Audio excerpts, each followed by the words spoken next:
Bonjour peuple congolais. Ça dépend heure où vous allez Christian Boula bien maman peuple mokozi peuple souverain, combattant, résistant, révolutionnaire, PNI. PNI est politicien non institutionnel. Bande konangai nae koloba mingi makambo etali mboka na biso. Makambo etali mboka na biso bande konangai donc yango toye kolobela yango parce que situation ezali bien té pour ne pas dire trop catastrophique. Yango na toye kolobela makambo ya mboka na biso. Lelo toye koloba mingi makambo ya coronavirus. Makambo coronavirus bomoni toye mingi lelo yo pas côté médical mais toye mingi lelo côté administratif.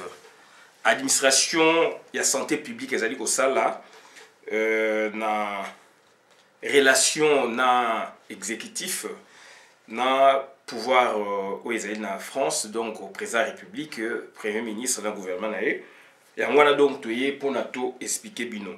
To expliquer bino, tous les spécialistes en la matière té, tous les médecins té, mais to expliquer bino aspect administratif, il y a volet médical. Aspect administratif, il y a volet médical, c'est-à-dire précédé par l'aspect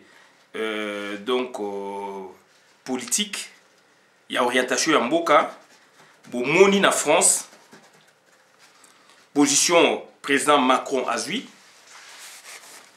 Aujourd'hui, donc, gouvernement est basé le Mikano Misato, Mbala Liboso président Macron Mtaleka qui a lobby, Mbalami Balé premier ministre Nae, Malami Satouye Aye a lobby Lisusu, Azui Mikano Yamakasi, et il y a des déplacements, donc, et comme vraiment la restriction Makasi, mais aux Alakata France, certaines personnes déjà parlent de la violation de leurs droits. Bakum Kolobayango, Tolandi ba vidéo n'étant de Eke, donc Mindele Bakum Kolobayango. Mais du moins, nous on saisit cette occasion pour expliquer ça par rapport aussi à notre histoire à nous, l'histoire de la RDC actuelle qui remonte, n'est-ce pas, dans les années 1910 par là, sous la colonisation belge qualifiée de colonisation scientifique par rapport à l'état indépendant du Congo, sous l'emprise, n'est-ce pas, du roi Léopold II. Durant cette période, durant la période du roi Léopold II, on avait connu une sorte de barbarie, on n'avait pas connu vraiment le développement de la santé publique à proprement parler. Et d'où maintenant, quand on annexa, n'est-ce pas, l'État indépendant du Congo à la Belgique, cette fois-là, maintenant, on a connu une sorte de développement dans divers domaines, dont le domaine médical, sur lesquels on va s'apaisantir un peu. Raison pour laquelle j'ai créé ce sujet, puisqu'on a lu quelque part dans un ouvrage, l'ouvrage est quelque part, donc nous l'avons lu déjà il y a longtemps, et nous saisissons cette occasion pour mettre ça au public, ce que nous avons pu découvrir, et c'est dans cet ouvrage, une histoire Congo, une histoire de David Van Reybrouck, acte sud. Ça, tout est dedans. Donc on parle de... Aujourd'hui en France, comparativement à la France, on parle d'attestation de déplacement dérogatoire. Voilà, raison pour laquelle je vous ai dit qu'on va s'attarder un peu sur l'aspect administratif de la décision de l'exécutif français, alors que nous aussi, en son temps, il y avait une sorte de décision pareille, sous la colonisation, pour se déplacer sous la colonisation, donc c'était difficile puisqu'il y avait des épidémies. Il y avait des épidémies, d'où pour se déplacer, il fallait avoir, n'est-ce pas, un passeport médical mentionnant toutes vos coordonnées. Vous ne pouvez pas aller d'un village à l'autre sans ce document. Donc on va essayer un peu de voir ça ensemble avec vous. Et j'essaie un peu de faire la comparaison entre les deux époques, diamétralement opposées bien sûr, mais pour besoin de la cause nous les avons réunis pour parler, puisque d'un côté, je prends l'aspect congolais, l'aspect de la santé publique sous la colonisation, comparativement à l'aspect de la santé publique sous le Congo indépendant actuellement au pays. Et les deux, donc, on va voir ça avec la décision prise par Macron, par le gouvernement actuel français, pays moderne. Qu'en est-il au juste? Qu'en est-il au juste? Parce que ça nous touche. Ça nous touche. Nous voyons comment le président Macron s'évertue à sécuriser son peuple, à prendre des mesures de confinement de sorte qu'il n'y ait pas trop de déplacements afin d'éviter la propagation de la maladie, la propagation du virus. Chez nous, ils avaient minimisé actuellement. On a essayé un peu de dire, beaucoup de gens aussi ont dit, et nous apprenons que donc il y a eu une sorte de réaction. Une sorte de réaction parce que le Congo, aujourd'hui, on est dans la mondialisation. Tous les pays, tous les recoins du monde, n'est-ce pas? Tous les recoins du monde sont reliés par le trafic aérien, par le bateau, par la pollution, par l'air, etc. Donc, on essaie un peu de voir les choses de près quand une situation se passe quelque part. On doit prendre des mesures. Et surtout que le gouvernement congolais, par l'entremise, n'est-ce pas, du ministère de la Santé, ils avaient déclaré 2 ou 3 cas de Congolais atteints par le coronavirus. Et la mesure, n'est-ce pas, donc de l'exécutif tardait à venir. Raison pour laquelle on a essayé un peu de pousser sur l'accélérateur pour que les choses bougent. Je ne dis pas que moi seul, non, mais moi j'ai contribué pour qu'il y ait quand même réaction. Alors que dans le passé, sous la colonisation, il y a eu une sorte de pareille situation. Raison pour laquelle donc nous l'évoquons ensemble avec vous pour voir qu'est-ce qu'il y en avait eu comme réaction, comme dispositif sous la Belgique coloniale. Donc bandeko na ngai, voilà makambo oyo koloba, et il faut toyeba yango tobanda mingi na Belgique coloniale, donc ça dit Congo belge. Sur la Belgique coloniale, donc ça dit, il faut comprendre, c'est le Congo belge. Je vous ai dit Congo belge. Et dans le Congo belge, il y a eu un décret. Décret il y a 1910. Il y a un livre Oyo. Il y a David Van Rybroek. Donc, à comment bloquer Beleza la Kati Awa. Et na somba qui ont déjà, donc, il y a longtemps. Et donc, Natanga Kango, donc, autant on a moninga non, donc, il faut que expliquer peuple na biso na soma en 2012 et bien en 2010. Donc voilà, voilà. Donc c'est à dire na bino il faut tout expliquer peuple na biso makamne ba moni malade ezali na France, malade ezali na Italie, malade ezali na États-Unis, malade ezali na monde entier, malade ezali na Congo. Naza spécialiste était, naza médecin était, mais je saisis du côté administratif, côté décision, donc décision donc exécutive de l'exécutif, décision de l'exécutif, donc ça dit après ministre du gouvernement, président et puis premier ministre donc chef du gouvernement, et puis bah mesure au bazui, est-ce que bah inventer yango, te. Inventé en côté, il y a un ce que monde na bino n'époque coloniale. Donc na Congo belge et pas na biso na Congo ou ya biso, donc Congo belge mikano mizwa maki. Puisque épidémie et salamaki. Mikano mizwa maki na Congo ou ya biso ba archive ezali na Belgique na Tervuren donc na ba bibliothèque à minene, ba musée donc bloc wana beaucoup peut retrouver en haut. Et décret Zali en 1910, communément appelé pouvoir de médecin. Médecin de konanga azana pouvoir mingi. Na sina lobe loko yo, Dans ma vidéo, nanga kala, les autres datés même, donc il y a 6 ans, 7 ans. Je vais parler de ça aussi. Mais likolo. Il y a un autre jongeli yango pour na batu ba comprendre. Ba médecin tout le monde a bango ba blouson, ba lati ba blouson blanc etc. Ba pharmacien ba boye batu wana bazaka na pouvoir o ya bango. Ba traiter ka biso, bazali pour na ko guérir, pour na ko prévenir, mais bandeko nanga baza na pouvoir monene médecin.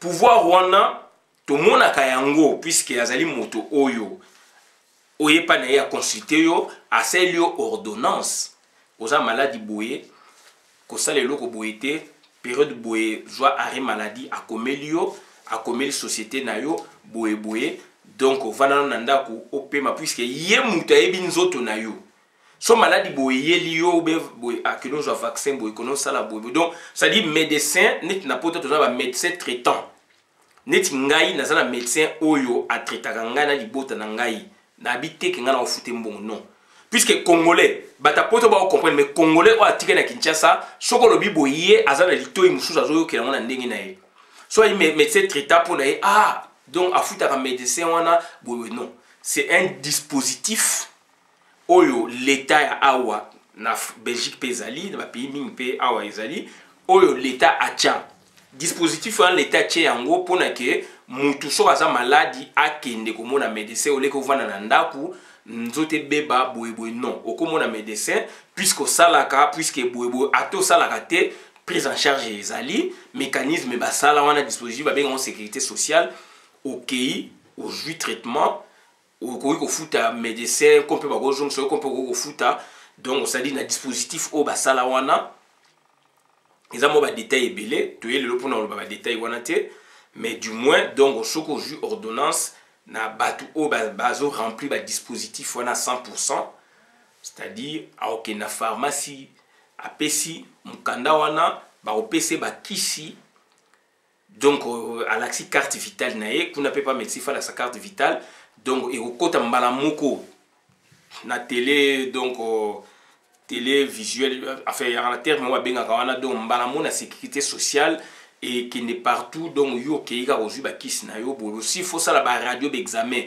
okei nango osa ici d'examen ba mikada pe o ezali pe kolanda na kati donc ça dit ba dispositif o ezali awa ezalaka aussi na Congo ngana vivant ndambu donc ba benga carte des endroits na Congo ya ki bon na compte de sécurité sociale mais awa est très développé donc c'est-à-dire batu wana bazara ba médecin bazana pouvoir mais toye barate tout monde a kaka pouvoir ezali ya juge puisque juge ndi azako kata mais médecin azali na pouvoir donc médical ou pouvoir des médecins n'est pas colonial dans livre oyo bakoma yango pouvoir des médecins totala yango na bino pouvoir des médecins za nini yango na memi bino ka exemple na monde entier tango keye pa munganga monio ozana bokono ayipsi yo kosala te mikolo boye arrêter yo donc ça dit akomeli yo na place yo sala ke mikolo wana vana na ndaku sala boye c'est un pouvoir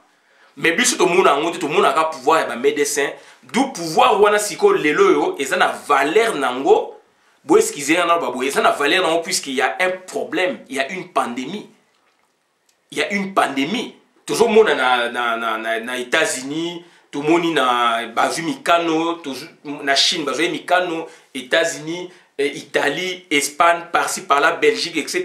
bazu boyi même ban na batanga de pouvoir wana donc ils allaient pouvoir y a ba médecin mais ils allaient couler sous forme il y a décret c'est le médecin sont des médecins sont des spécialistes na mayele o ba batangi na makambo ba monike sotobi totika bato batambola bakela ces ado malade wana donc ekoboma mboka biso ba médecin to yebisi bino gouvernement pona santé publique boza mikano boye donc c'est le pouvoir de médecin décret wana yango moni nazana ngo awa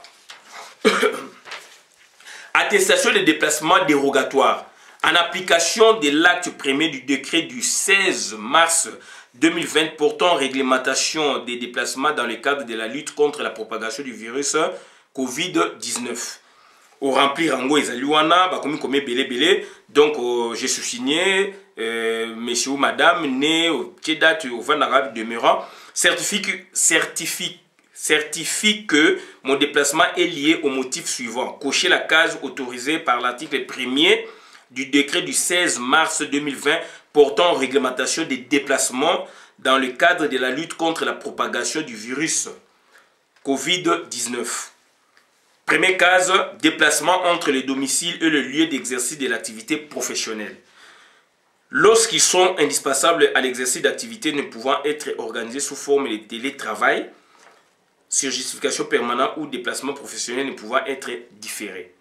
Déplacement pour effectuer des achats de première nécessité dans des établissements autorisés. Lustre sur gouvernement.fr. Déplacement pour motif de santé.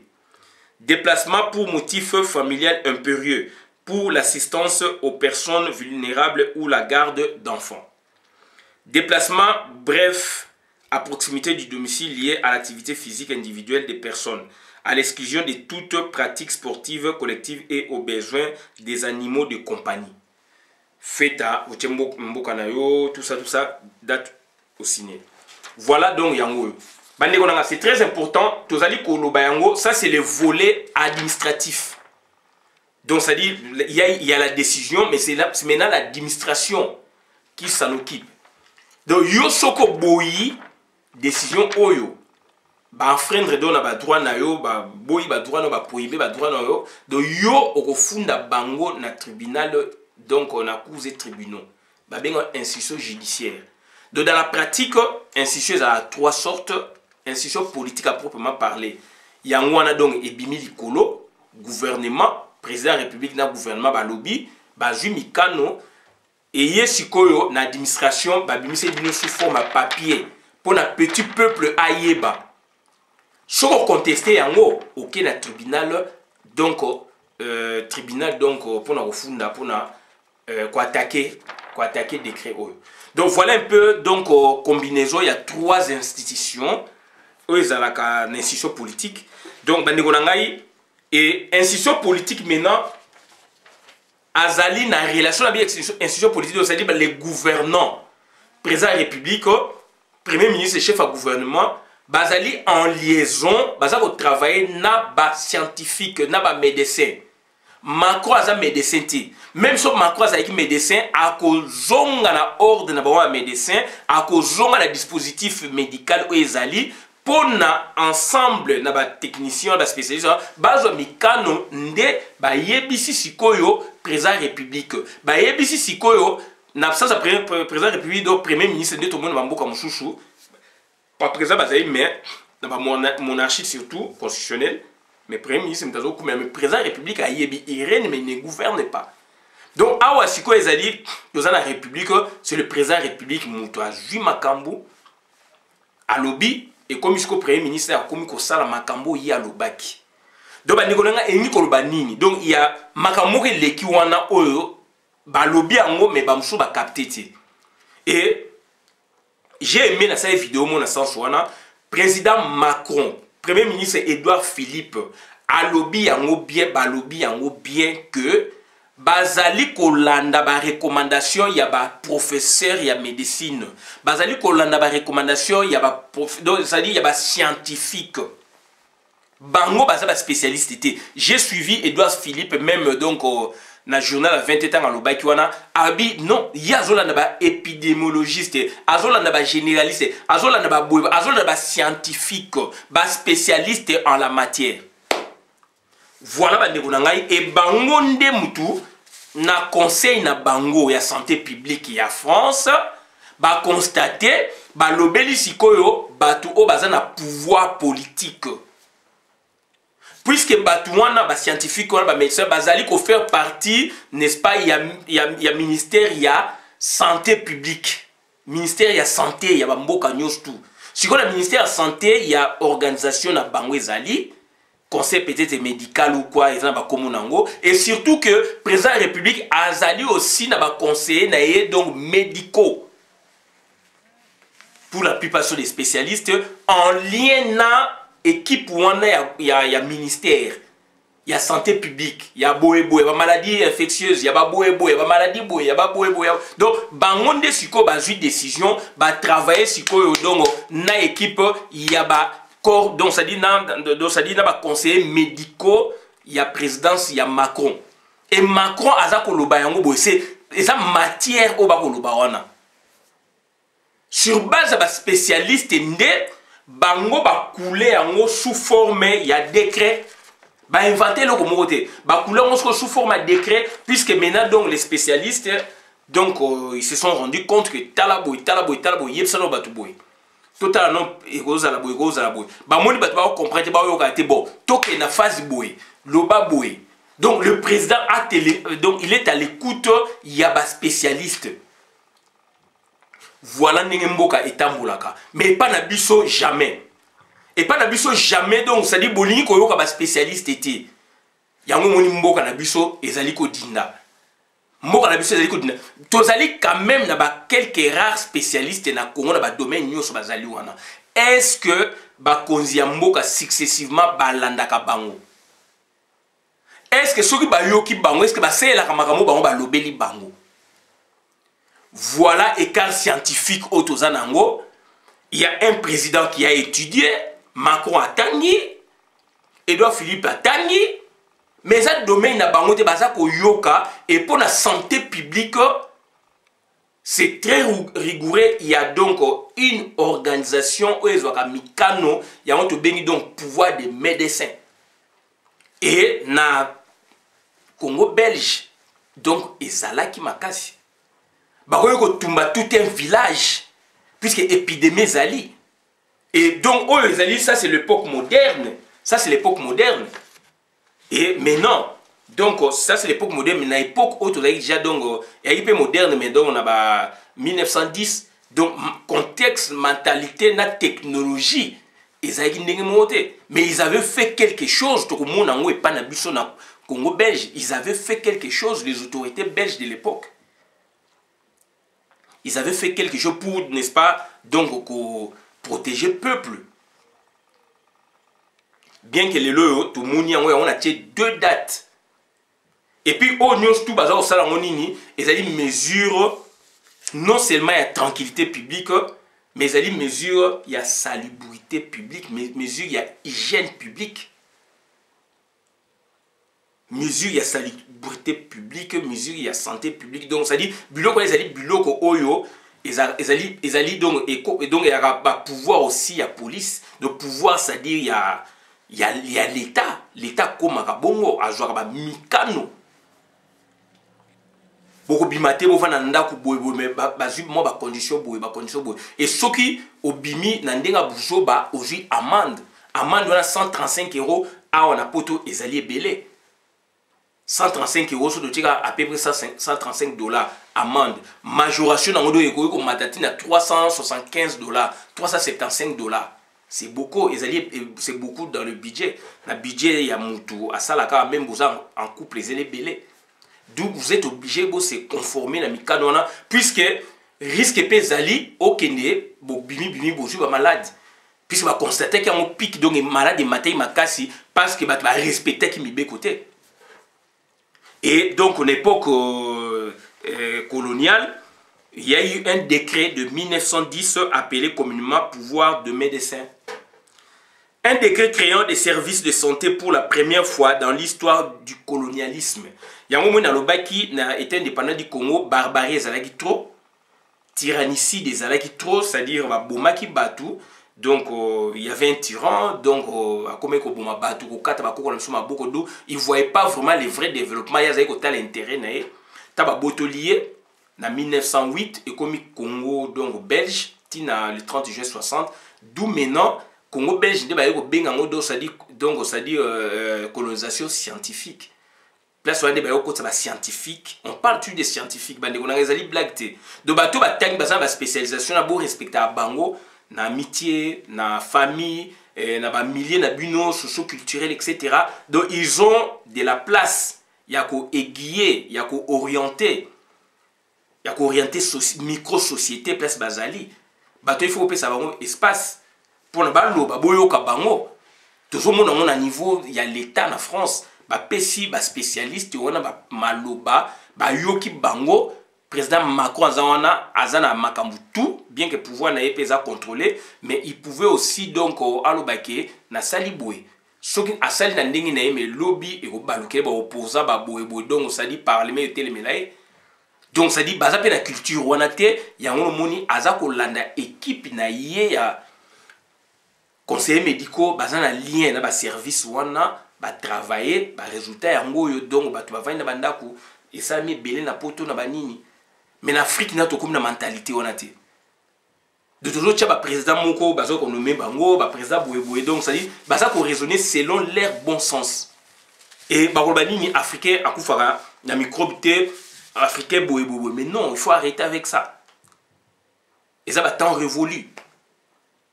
Et ça va tant révoluer, c'est l'équipe. Donc, ça dit comme dans le monde, il y a technologie, dans le monde, il y a boé, il y a médecine, il y a technologie, il y a boé. Tout boé, tout ça, médecine, il y a beaucoup. Mais ce qu'on a beaucoup, on est simité qu'il rapidement la médecine moderne aussi. Donc, ils ont un peu controverse, oui, mais tout ça, il y a une époque moderne. Donc, ce qu'on a une solution, il faut qu'il n'y ait pas un médecin, oya tangi oya yebi et akosal sabino na habité que médecine traditionnelle et ça sibiso te ça sibiso et ça sarabiso médecine moderne peut épuiser mingi maye pe kuna et puis ba koko na biso avant 1885 ba yebaki pe médecine moderne ya mondelete puisque première fois ba tout ba ndeko na yo tonga en Afrique date wani fezal et ça na livre oyo na zolo ba oyo ba koma biloko wana tout. Première fois horloge et il y a horloge à Mundele. Bandeko c'est comprendre. Nabo ba théorie bébé donc je suis bien dans un espace et dans une temporalité. Nazo parler bien na Congo belge Mukitania Congo indépendant. Nake musika do à partir de 1885 1908 wanate na on parlait à partir de 1908 dans le 30 juin 60. C'est ça la colonisation congolaise. Pour Bissot Mbalamo, vous avez qui donc Congo indépendant entre guillemets.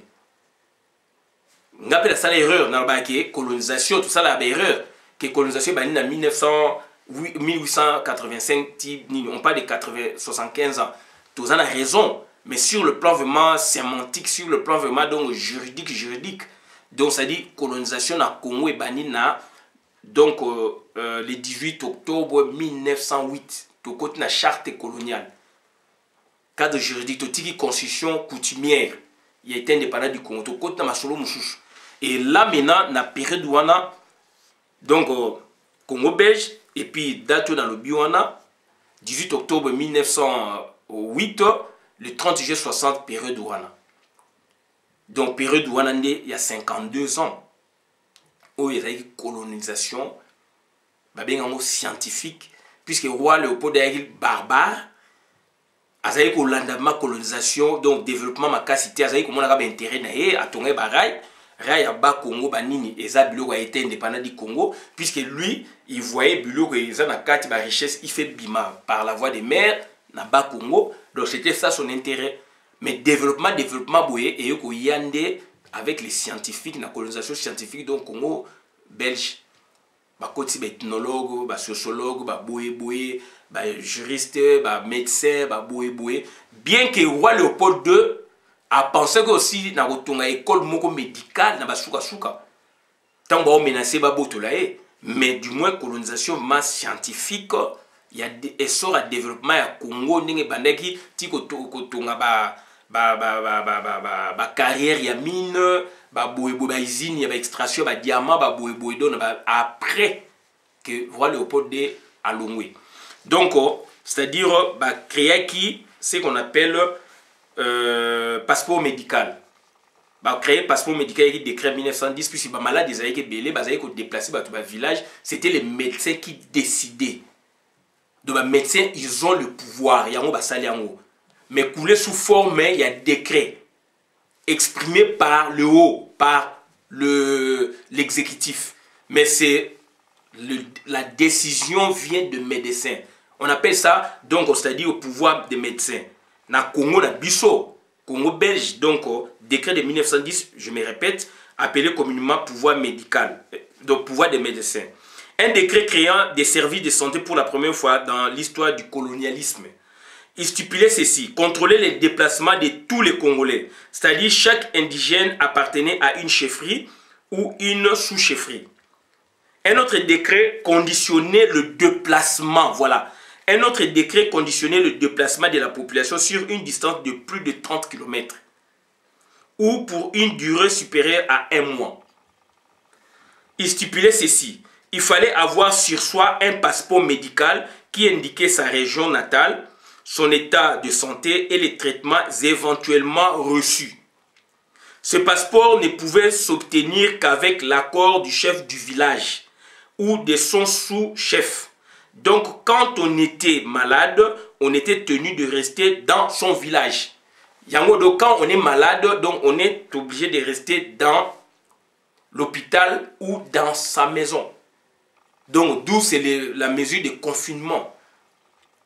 Donc, ce sont des pratiques anciennes et ça m'a déjà, et nous, on l'a vécu. Ba koko na biso ba vivaki yango. Soki koko ya moko azali o abotami bakoki kozala lelo, je ne sais pas, so bakoki kozala encore.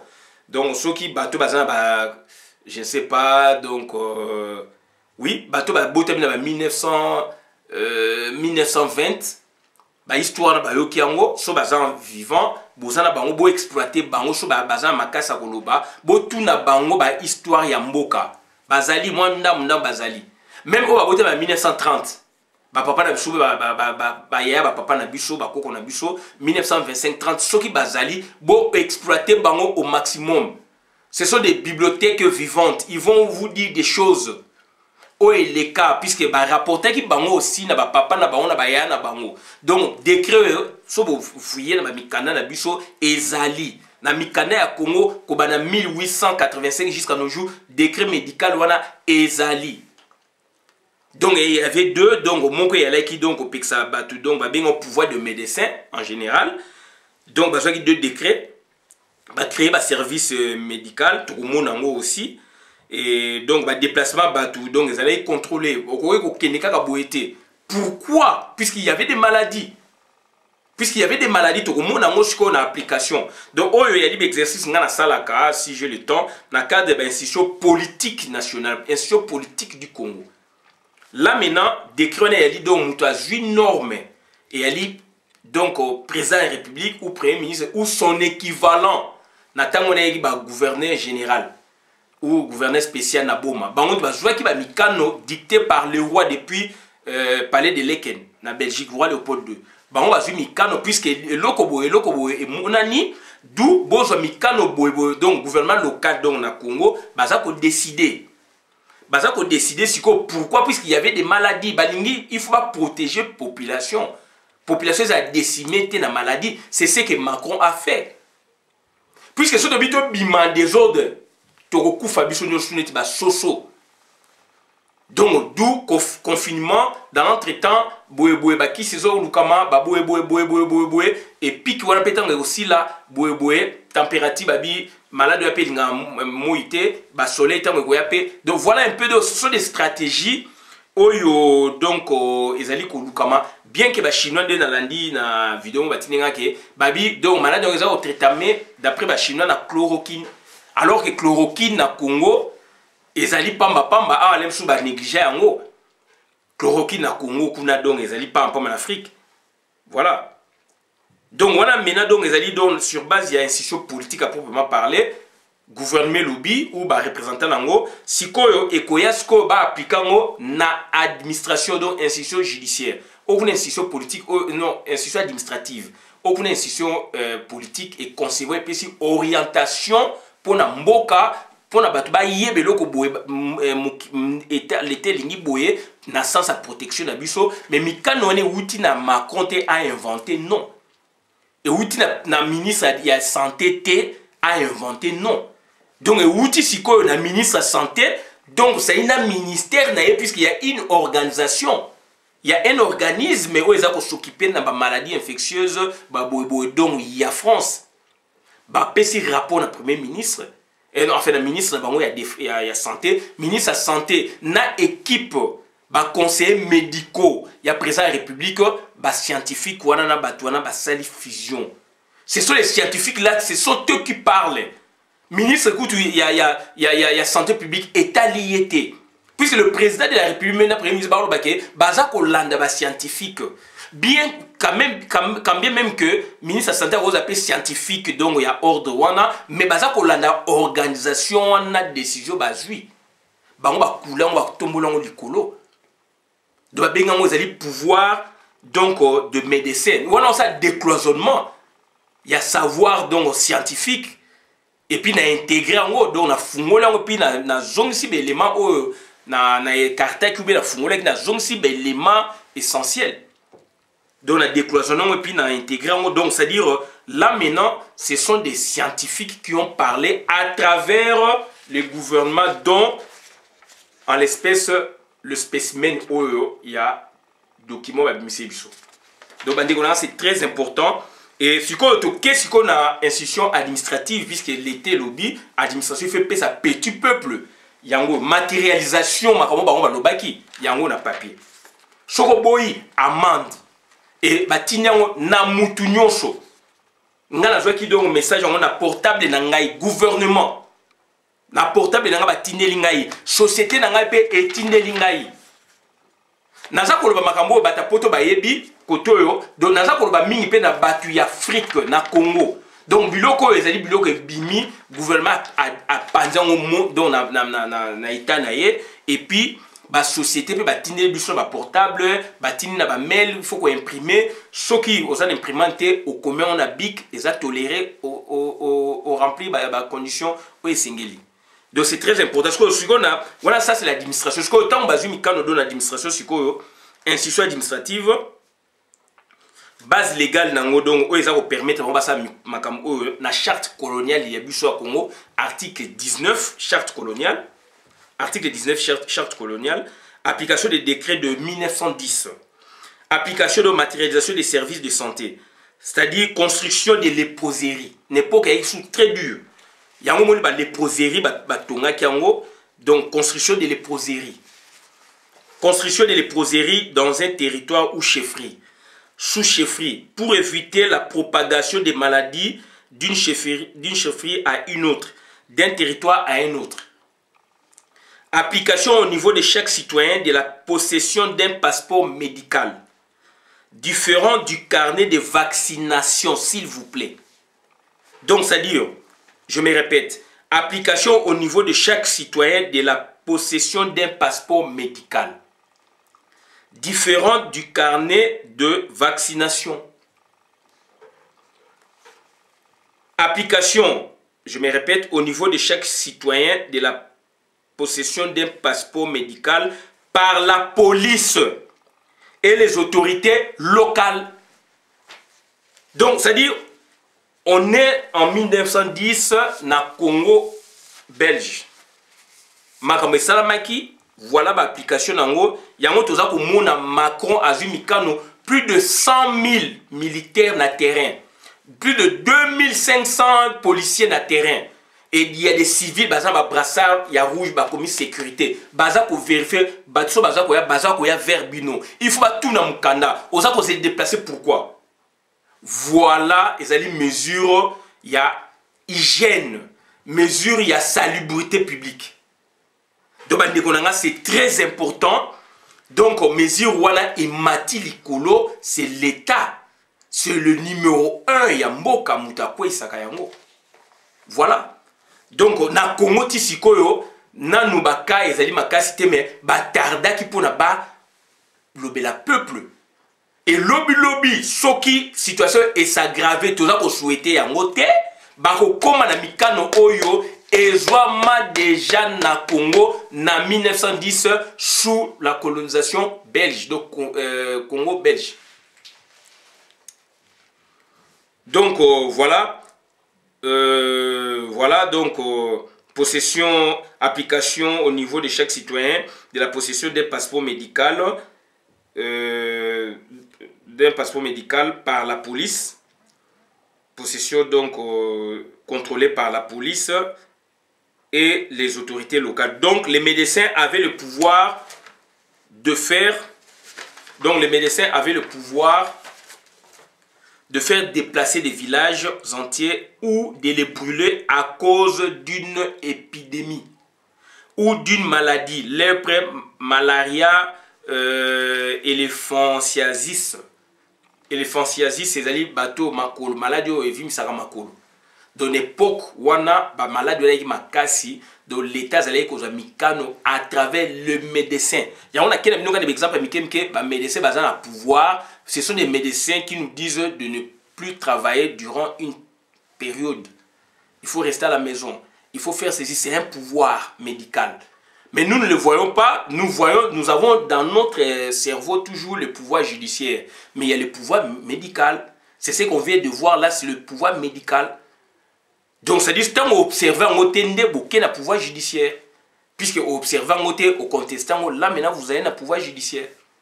Et Bazali explicite. On pouvait attaquer l'État, mais ils sont explicites. Tout est dedans. Baboui misalate, baboui boéboété, baboui boéboété. Donc, il y a comparativement, bien que les contextes diffèrent, na donc Congo-Belge. Et donc, les médecins ont un pouvoir. Et aujourd'hui, et monani. Si na Congo, tu allez négliger les médecins, les marché, tu finis bango, les marché, tu bêtis bango, tu la police, bêtis bango, na Congo et Salami, sous Félix Antoine Chilombo. Donc, ça dit que vous allez encore loin, il y a qu'à comprendre que les médecins ont le pouvoir. On appelle ça le pouvoir de médecin. Et bango mutu bazalaka en expertise, babi ke mboka oyo donc botumba yango. Botumba mabele oyo boye banzete ba malade ezali wana tout ça, ils peuvent donner de tels ordres même jusqu'à nos jours. Ce sont les médecins.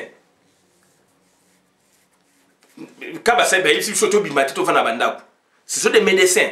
Mais tout le monde dit Macron, mais Macron a expliqué, mais non, il n'est pas orgueilleux.